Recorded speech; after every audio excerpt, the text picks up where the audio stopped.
Hi Internet, welcome back to my channel and my video. Of course, it's a lovely Sunday afternoon, and although it's lovely, of course, it's actually quite humid. But of course, I'm doing a full blast on my fan here, and today's video is actually on a coverage of Oxford City for pre-season 2020-2021, and we are on the back of from holiday and now into the preseason phase of Oxford City.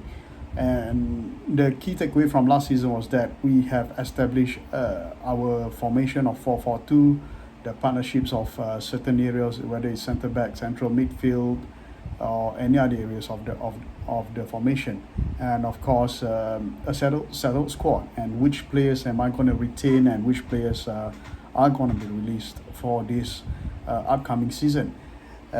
So without further ado, let's get started. Now, we always talk about pre-season friendlies of why it is actually critical before the start of the season. Now, in every sports, actually, whether you're playing football or basketball or American football or any other sports to name off, pre-seasons are always arranged either with teams which are at further lower ranks from you, or teams who are high above and mighty above you. And of course, pre-season, the objective of a pre-season is to actually gauge your strength of your current team against the oppositions of maybe potentially similar stature with the teams that you are going to be pitted against with in the upcoming season. And of course, pre-season, second objective of the pre-season is to get match fitness. Without match fitness, you will have a tough start to the season, of course. And third, with the last point being taken for pre-season friendlies, is of course to build partnerships, to build strength in all areas of your formation, and to know which are the weakness of your team, so that you can actually arrest it prior before the start of the season. So in this preseason friendlies, we actually arranged 10 games for Oxford City, and out of 10 games, 4 of the opposition that we have are against top league sides which are 2 or 3 leagues away from us. So that will be teams like Bolton Wanderers, the fallen giant Bolton Wanderers, if many of you guys know, and of course another team will be affiliated club, which is Burton Albion, which we play them and we get money for it, of course. And the third one is Exeter City. They are the League One side, so we will pit our strength against them. And of course, Notts County. If for those football fans who love the game, who have been in the game for so long, Notts County are one of the clubs I'm sure that you have come across as one of the top league sides back in the English game in the 90s or late 80s.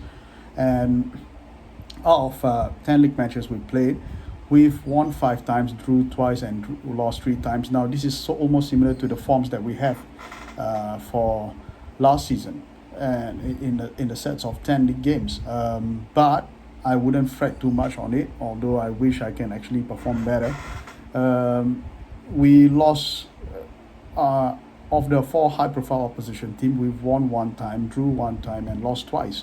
So the prominent one is against Burton Albion, where we beat them 3-0. And against Bolton, we led 2-0 by half-time. But due to the phasing of the second team, of course, we lost that lead from 2-0 to 2-all. So our first team, there is quality, but the second team has not yet that much quality. So it is an area which I need to look into. We lost to Exeter, League One side, 1-0 away, and we've lost another game, which is against Notts County 2-1. So all the games against high-profile teams are not really that convincing. But of course, we know where we're lacking, and there are times where the opposition team actually dominate the play. But of course, given in due time, in one season later, we may never know which players have actually improved, or which players we can actually sign in order to actually improve the team. So that has been covered for friendly matches. We know where we are, we know where we stand, but the friendly matches has served its purpose. We got our players in better match fitness form, and we have our players ready for certain partnerships in certain areas, in most areas, in fact, compared to last season. So the three videos I'm going to highlight in my YouTube channel are against Bolton, Burton, and Exeter. Do click on the link. I'm going to share the link in the Facebook and YouTube. Of course, in YouTube, if you are already in, do subscribe to my channel in order to give me your support. Now, preseason odds. Last season, we were actually expected to fight against relegation. We were expected to actually finish, if I can recall, 17th or 15th place in the league. But this time around, we are actually given the odds of 3-1 odds to be promoted, to fight off, to play in to fight in a playoff spot. And we are expected to finish 5th in this season. So these high odds, from what I notice, is that it's due to the fact that we have actually performed much better as the season goes on last season, and our forms are quite impressive. We've become a team that is harder to beat against high-end teams. We've even actually managed to pull off upset wins. But of course, the drawbacks of last season was that we couldn't finish off teams that we were supposed to beat. So those that actually reflect to what we actually need to do for this upcoming season. But we didn't escape the notice of the odds itself. We are favourite to get promoted. So I have to be positive here. Okay, it's much better. We have managed to actually build a team to such a standard. Another highlight is that Vanarama South has actually increased from 22 clubs to 24 clubs. So last season we are expected to complete up to 42 league games. This season is 46. So it's almost similar to the higher ends of English Football League teams, league tiers, where English League Championship, League 1 and League 2 have a total of 24 league teams each. So this 24 league games, 24 teams competing in the league is quite interesting. It's going to be competitive. It's going to be a rush through the games. It's going to be a fight to the finish. So survival to the fittest. So hopefully we can excel in that. Changes to Oxford City. Well, we have a new captain, Josh Ashby. He's the main captain. Ever since our centre back Joe Osler was released on a free transfer, I've decided not to renew his contract due to the fact I have much more consistent defenders and partnership to have. The vice captain will be given to Lucas Dawson, in fact, who don't have as high leadership strengths as other players, as high as teamwork as other players. But of course, when I equalize his attributes, in fact, he's the second best person to actually lead the team alongside Ashby. So these the appointment are by merit and by logic. So hopefully this can actually change how the team behave against certain circumstances. If we are goal down, 2 goals down, or we can have a better sense of control in the game if we have 2 central midfielders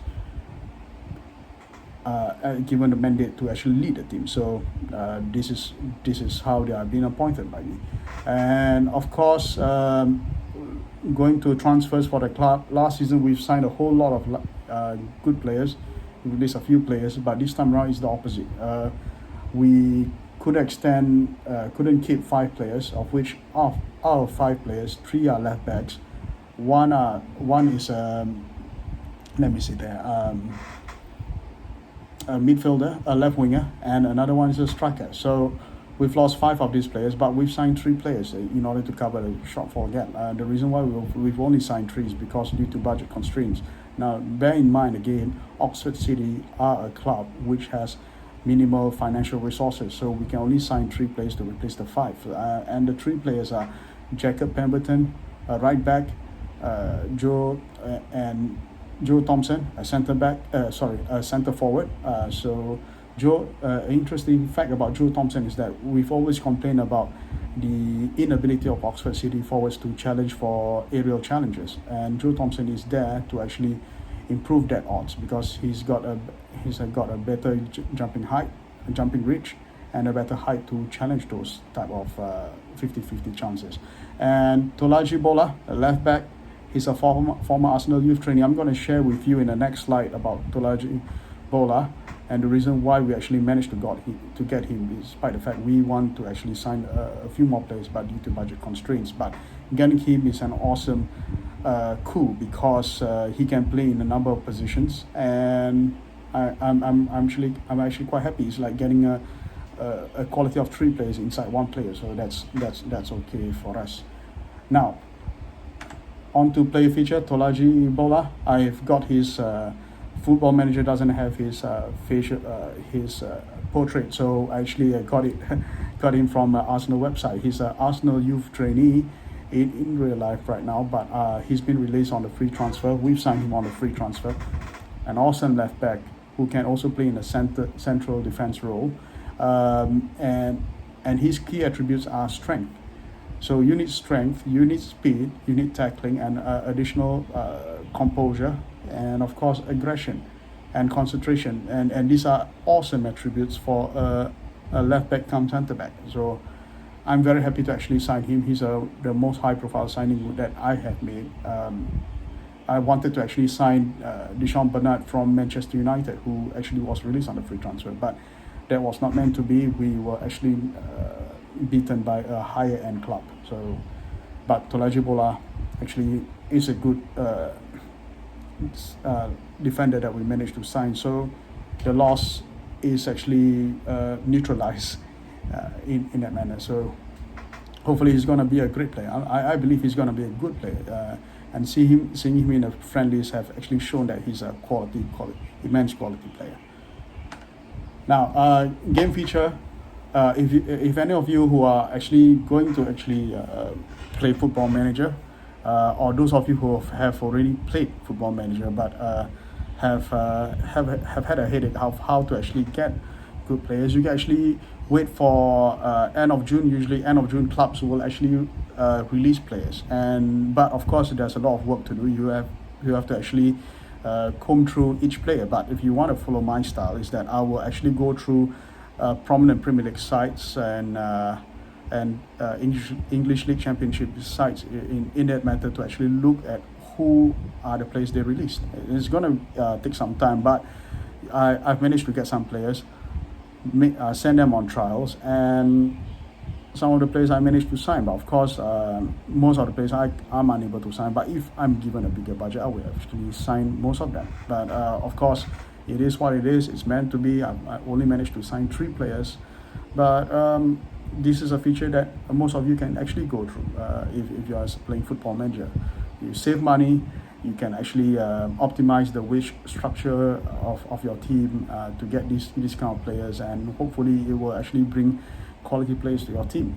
So that's all I have to cover for the video. It's shorter than the previous videos. It's only 12 minutes. The reason why is because I'm going to actually fast forward in the future for the upcoming video.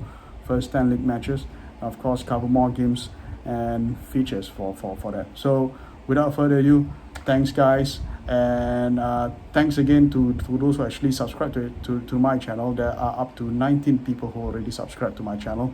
We need your support for this campaign, and of course stay safe during this period, be sane, and see you again.